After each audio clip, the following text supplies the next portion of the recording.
Mesdames et messieurs, bonjour. Mon nom est Justin Weiss. Je suis le directeur général du Forum de Paris sur la paix, dont nous venons de faire l'introduction avec We have just given the introduction with President Michel Bachelet. It's my pleasure to welcome you here, and I am very happy to be the moderator of this session, or master ceremony, if you will.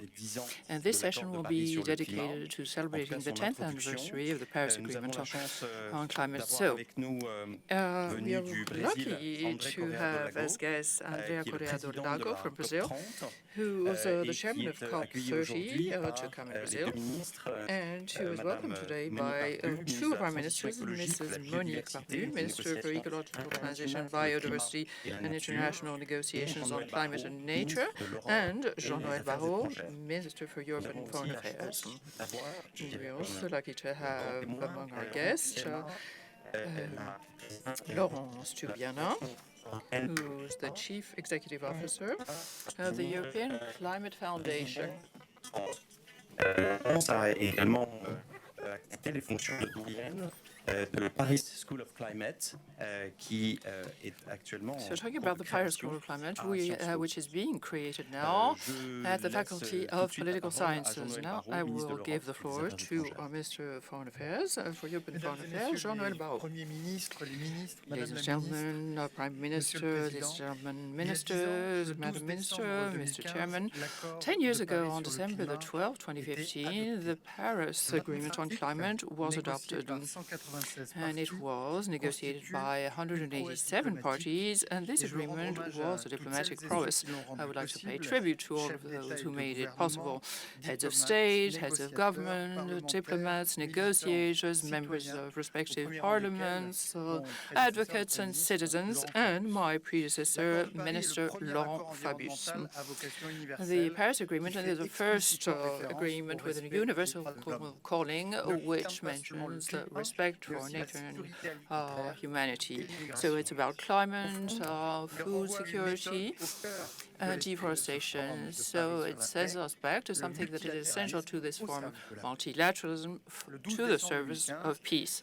On December the 12th, 2015, humankind showed the world that it could find an agreement and take into account the advice of scientists and sit down around one single table, no matter which the disagreements were, negotiate and find an agreement capable of acting so that the planet is still a livable place for our children and the generations thereafter, because what is at stake behind global warming goes way beyond our own human condition. And before the signing of the Paris Agreement, scientists thought that a global warming between now and 2100 would be 4 degrees centigrade, and now it was brought down to 2.8 degrees centigrade. Of course, that's not the initial objective, but what was obtained through the Paris Agreement changed the course of things and changed the course of the working. This inflection of the warming goes to show that collective action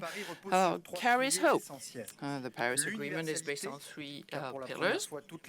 Universality, because for the first time, all nations of the world committed to the agreement. Solidarity, second pillar, which is expressed through support to most vulnerable countries, most vulnerable to climate changes, and the periodic revision of our ambitions, turning things into promises into action that is tangible and measurable. Through this creative multilateralism, we need to take action. Now, the international cooperation is challenged. Its effectiveness is questioned. However, never has interdependence been so blatant.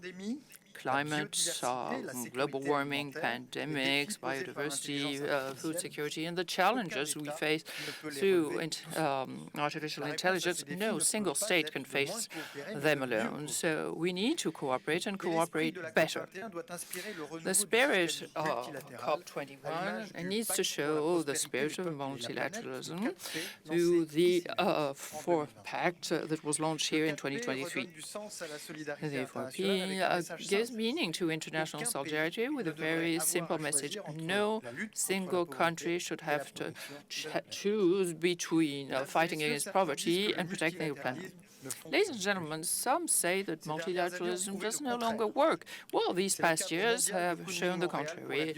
The global framework of Kunming for biodiversity set very clear targets. The UN conference, Ocean Conference, which took place in Nice a few months ago, was the largest event ever organized for preserving the oceans. So in Nice, like in Paris 10 years before, multilateralism is what allowed us to move forward. Through the ratification and the entry into force of the Treaty on the High Seas. So I'm turning to you, Mr. Chairman of the COP30 in Belém. This is how we're challenging what we face by defending a diplomacy for the common good and supporting the sector of air transportation to fight global warming. So we're moving forward at unprecedented speed, and we're the first one at the Paris conference. And we trust science, which is free and open, and we need it today more than ever. And that is why we're carrying on supporting the work of the UNFCCC, and France will be welcoming in a few weeks' time in Paris the experts of the 7th assessment cycle of the UNFCCC. And we are mobilized to fight demobilization, which is the scourge of our democracies, by fake news on climate and global warming. Our Prime Minister said so himself. We do not want to bring our ambitions or our goals down, because these are collective goals, and this is why the Ministry for Europe and Foreign Affairs is at work in the field to make multilateralism come true and happen.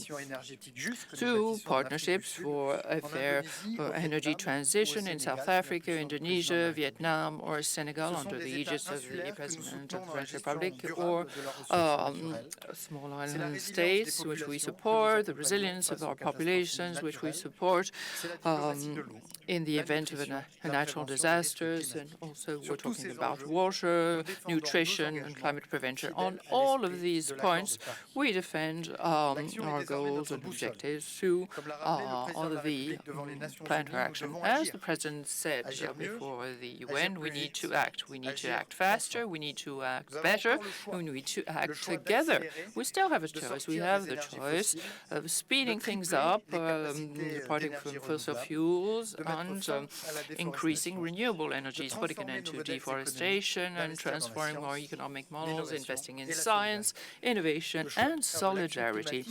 So we need to make climate action a reason for peace and stability, or a lever for peace and stability. In 2015, we showed that diplomacy could carry hope, and now in 2025, we need to show that it holds its promises. So France will carry on working with humility and determination so that multilateralism is effective. And here in Paris, 10 years after the historic agreement on climate, we reaffirm our attachment to multilateralism, cooperation, and for action for a fair world and a long-lasting and peaceful world. Thank you. Merci, Monsieur le Ministre. Pour continuer cette introduction de toute une journée de session sur les 10 ans de Paris sur le climat, je donne maintenant la parole à la ministre Monique Barbu, climate change. I'm now going to give the floor to Monique Barbu, Minister for Ecological Transition, Biodiversity and International Negotiations on Climate and Nature.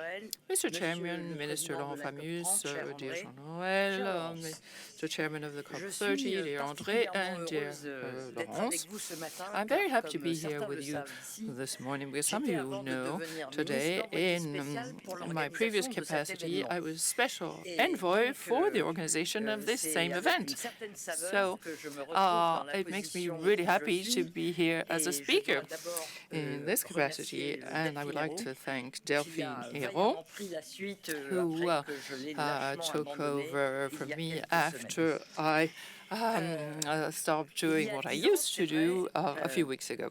So 10 years ago, the international community gathered in Paris with one common objective, which was to preserve our planet by limiting global warming to 2 degrees centigrade or even 1.5. But this was not an objective that we set ourselves just by chance. We set ourselves this objective because science said that if we didn't do so, our planet would no longer be livable. And that's the first part of the Paris Agreement. It's the first time that a multilateral decision was made because science dictated it or required it.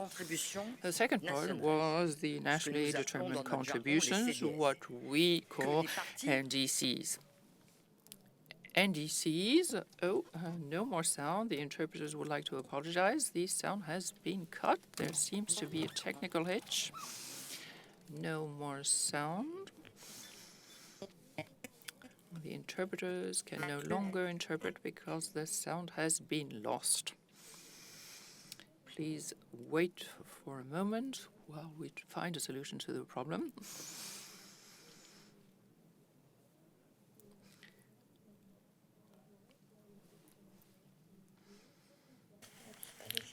Allez-y, je pense. Ça marche? Bon. It seems to be working now. So, as I was saying, the nationally determined contribution that need to be reassessed every 5 years and possibly increased. And the third pillar is the agenda for solutions, i.e. the coalitions for future action.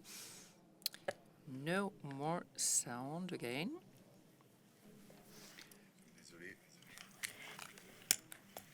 Il marche pas non plus. It doesn't seem to be working. No, it is working. 10 ans plus tard, alors que la fenêtre So 10 years later, when this window of opportunity is closing down, we find ourselves now to revive the spirit of the Paris Agreement, celebrating its achievements and scaling up our action. Jean-Noël Barrot, as Jean-Noël Barrot, the Minister for Europe and Foreign Affairs, said, remember that in 2015 we were heading for a +4 degrees centigrade or +5 degrees centigrade of global warming.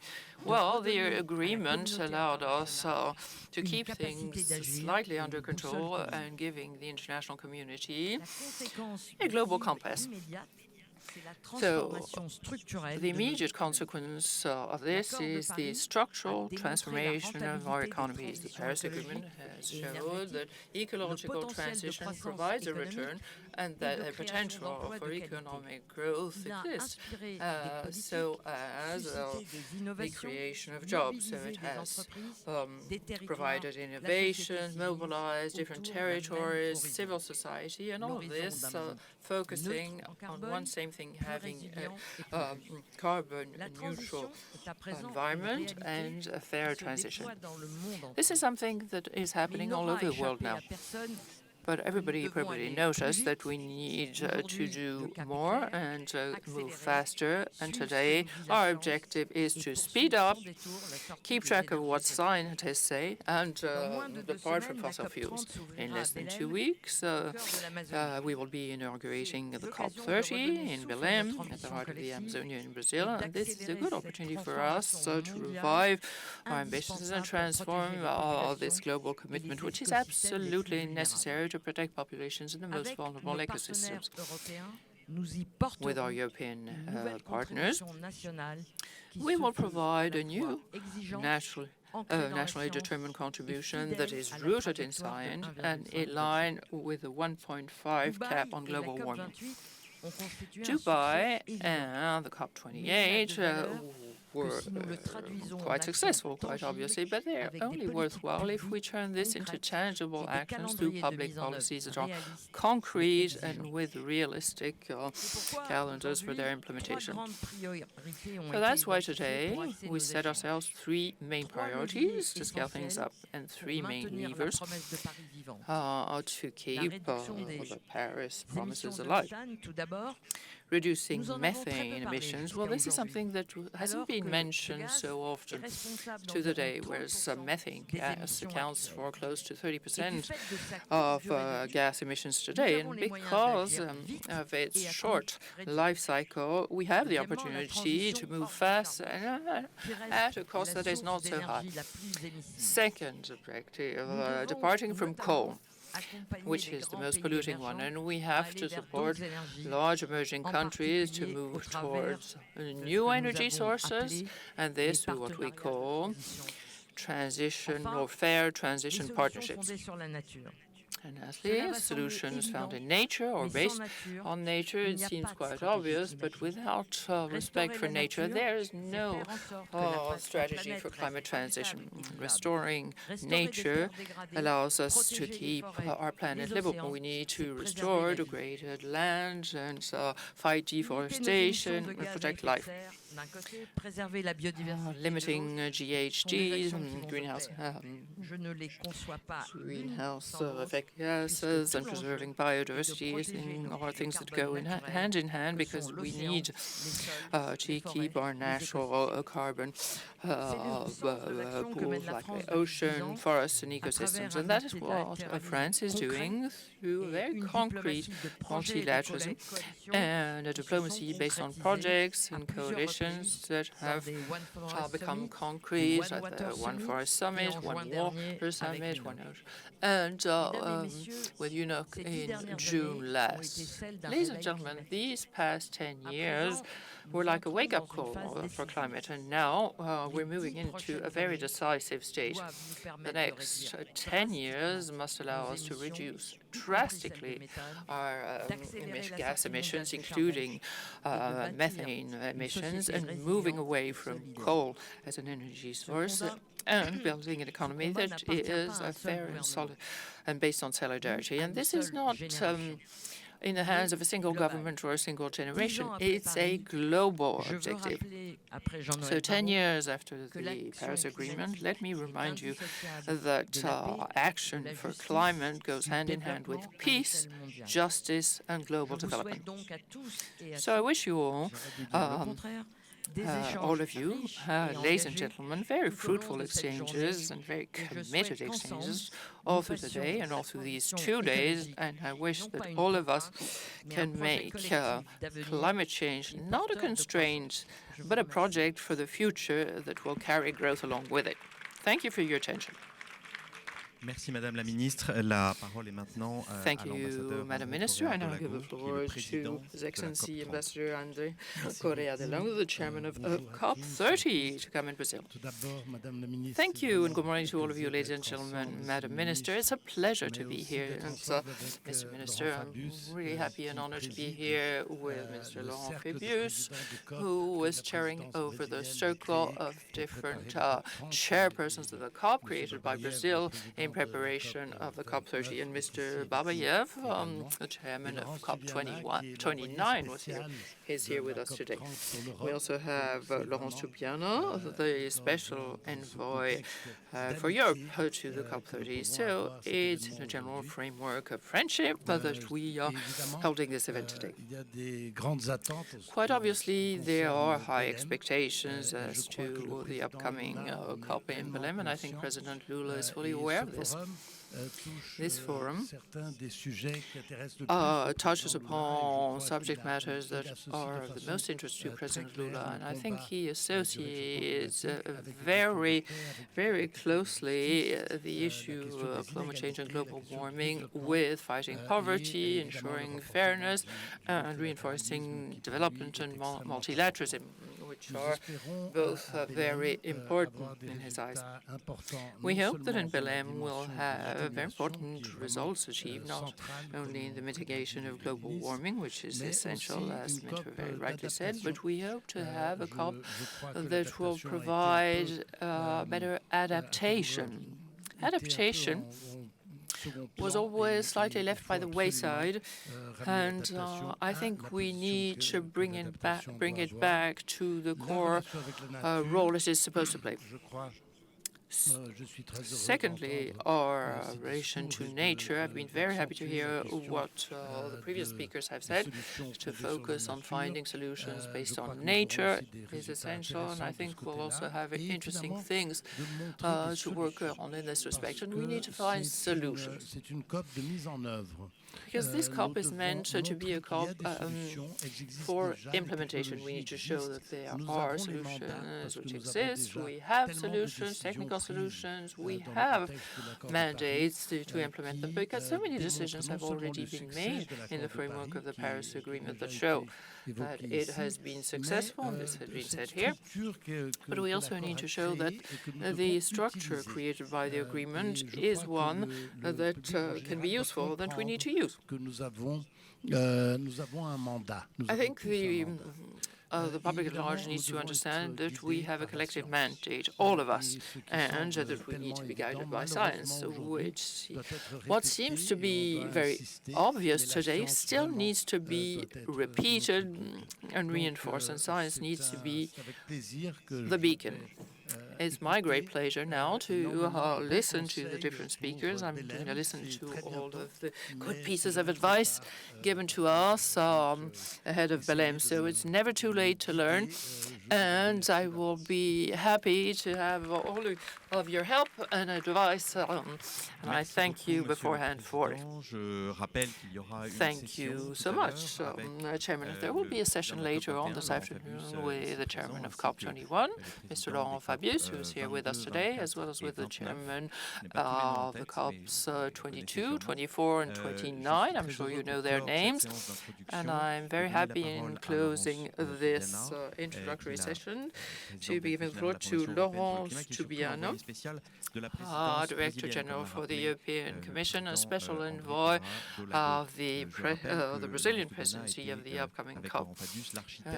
Laurence Tubiana was with Mr. Laurent Fabius, the architect of COP21, and she is one of the people in charge of the Thank you very much, Justin, Madam Minister, dear Monique, Mr. Chairman Correa de Lago, dear Andre. You are responsible for something European becoming Brazilian. That's quite fantastic. I'm talking about the COP. And dear Laurent Fabius, you carry on fighting against global warming and fighting for the climate over and above what we managed to do in 2015. So it's my great pleasure to be able to state and discuss what has been done in the past 10 years at the Paris Peace Forum, because peace is what we're talking about. We're talking about peace, we're talking about democracy, we're talking about justice, and as Mr. Barbu just said, we need to remind ourselves there is no collective action possible without consolidating our democracies, because it's a matter of collective action. And we need to fight for peace. We still saw so since the invasion of Ukraine. Well, if it's more difficult to advance on climate matters today, it's because we're living in a context of war and where power seems to be stronger than reason. As it was said, so I don't want to repeat it, the level of global warming has been brought down between now and 2100. It's been brought down to 4 or 5 degrees to 2 degrees. I mean, at the time, we were thinking that in 2100, the global warming would be up to 4 degrees, which would make the planet unlivable. And there's been a great innovation. I see Manuel Pulgar-Vida here at the table, and we did something quite unusual, and Brazil is doing it as well by creating a circle of COP chairpersons. We had a Peruvian team, which was a joint team between the French and the Peruvians, which was going to help the others. It's quite obvious to associate a new country with an old industrial country to go further. And your team, Manuel, was with us day in, day out, in the rooms, working on the text, drafting the agreement. I thought that was quite fantastic. And this convinced us of the honesty of the French presidency, and you were the moral guarantor thereof. There might have been people who doubt the ability of France of going beyond its interests. Well, this that France was. And thanks to the authority of the chairman of COP21, there was a fantastic mobilization of ambassadors all over the world with a 360 degrees diplomacy, bringing together all of the main players and decision makers, members of parliament, NGOs, journalists, industrialists, and local authorities. All of these were brought together, and as a result thereof, the world has invested more and more in clean energies, 2,000 to 3,000 millions, or billions rather, since 2021, and solar energy, wind turbines, and their costs have been brought down drastically. At the same time, we are in a context in which multilateralism can shape global economy, so diplomacy is important to give economic signals. So policies and all the expectations generated by the Paris Agreement have convinced different countries all over the world that there was no other way towards development than that of decarbonating our economy hand in hand with the constant resilience to keep global warming capped. So I'm keeping an eye on what Europe's contribution will be. I hope we'll hear some good news announced to us on November the 4th. This is what the Minister has just told me, and that Europe will be in line with its declared ambitions and in line with the responsibility it holds. So we've had highs and lows in the negotiation on climate diplomacy. I'm an old-timer in the matter, and so I remember that we were all very depressed in 2009, right after the Copenhagen summit. Nobody wanted to hear about it, or NGOs, trade unions, diplomats. And in the meantime, China decided to launch itself fully into the matter with the technological capabilities that we see it has today. So we need a leadership. Because it's a powerful driver. And let me remind you that when we're talking about backlash, there's so much talk about backlash and the lack of belief in what we can do for climate change or global warming having an unfair impact. Well, of course, all over the world, everybody is convinced, everybody is preoccupied by global warming, and the figures of the Eurobarometer for 2025 are those that we're focusing on today. And I think governments need to listen to their citizens. So what can we do for the COP30? Well, Mr. Tony Blair talked about climatic pragmatism. He said, okay, capping the global warming is something that can be negotiated. 1.5 degree is not an arbitrary choice. It makes a difference on the planet in terms of the quality of life and the survival of humankind. So less ambition means, less results if we have no ambition. There's no reason for us not to put the effort in. So we need to put an end to fossil fuels, dependence on fossil fuels. We need other solutions. They are less costly now, and they need to be encouraged. Of course, there's still room for progress. There is still a gap between what we want to do and what we've done so far.